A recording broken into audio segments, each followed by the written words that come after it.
Waves. What the heck? Are subscriptions even worth it?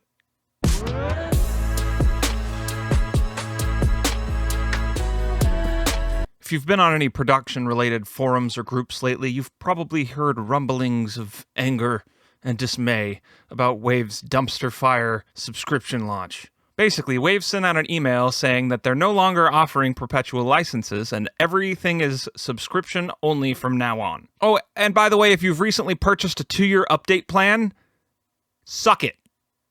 That's pretty terrible customer service if you ask me. It's especially terrible for Mac users who have to constantly update their software because Apple keeps on breaking it. Catalina. Now, they did just send out 2 more emails, an apology and a backtrack on the subscription model, so they will indeed continue offering perpetual licenses. Good job, Internet. We did it. So, congratulations, boys. We did it. We can still buy Wave's perpetual licenses. But at what cost? Of course, if you've ever given Waves your email address, you probably already know all this. But you also know that they're notorious for having sales all the time.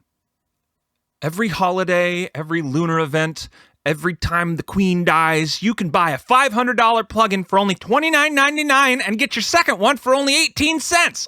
So why would you pay $24.99 a month for the rest of your life when you can just cherry pick plugins? Well, I have a sneaky suspicion that those sales are not coming back.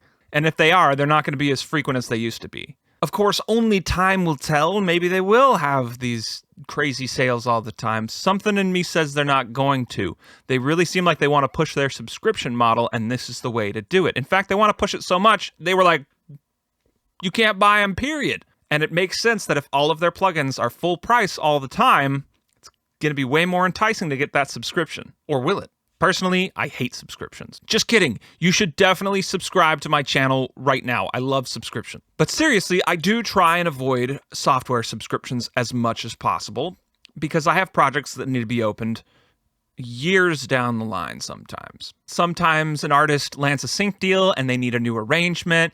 Sometimes somebody wants to go back and make a new version of that song that they did several years ago. And sometimes I just want to go back in the vault and look at how I made a particular sound. So if a bunch of my plugins are subscriptions and then for whatever reason I decide to cancel one of those subscriptions, that project isn't going to work properly. Yes, I could collect all and save and freeze everything, but it's not the same level of control. And subscriptions are tricky if you're like me and you're trying to be economical and keep your operating costs low. I'm balling on a budget over here. And there are some subscriptions that I do use when it makes sense, like Slow Tools, Pro Tools.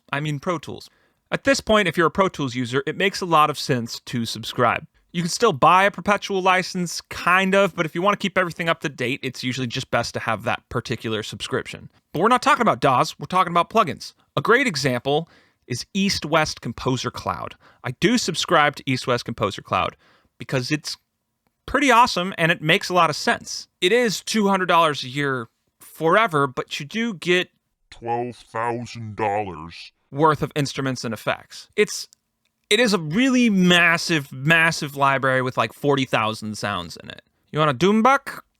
And it would be insane to buy all those libraries up front for $12,000. I mean, orchestral libraries are always very expensive, and Composer Cloud is a good way to get into a really good one for not that much money. And financially, it really does make sense. Let's break it down. A typical library from East West is $300. So if I want 10 of them, if I'm only going to use 10, that's going to be $3,000. Or 15 years of subscription model. And with the subscription, you get all of them, the thousands of them. So to me, I'm definitely going to use more than 10 of those. And I'm going to use them all the time, so it makes sense. But does Waves make sense? Does the Waves model make sense? Maybe, maybe not. Now, I do own a crapload of Waves plugins, but I bought almost all of them on sale. On a regular basis, I use Doubler, the API and SSL bundles, H-Delay, and L1. That's basically it. Sometimes I'll dip into like J37 or Vocal Bender, but there's other tools that do those jobs. More importantly than how many Waves plugins do I use is how often do I acquire new Waves plugins. And on average, I buy 1 or 2 Waves plugins a year when they're on sale. But I don't buy a lot of new Waves plugins, mostly because I already have what I want. I just want to keep what I have up to date. So Waves wants $250 a year for their subscription.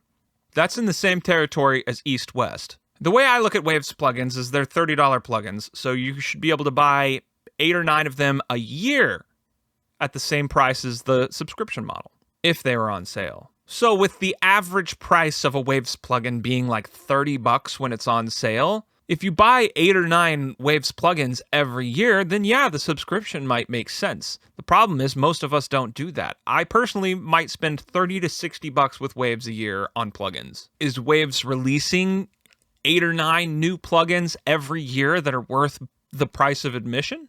But if Waves stops offering sales, then that $30 plugin is now going to cost $300, or about the price of a year of the subscription model, which is about what East West costs. So you can get 1 plugin a year or a year of the subscription. What do you think? Does it make sense? Is it a ripoff? Is it a scam? Is it worth it? You be the judge. Do you hate Waves now and vow to never spend money with them ever again? Or are you hyped for the subscription model because you want to give them $25 a month for the rest of your life? Let me know in the comments down below.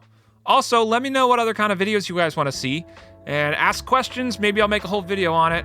Please consider subscribing, and I will see you in the next one.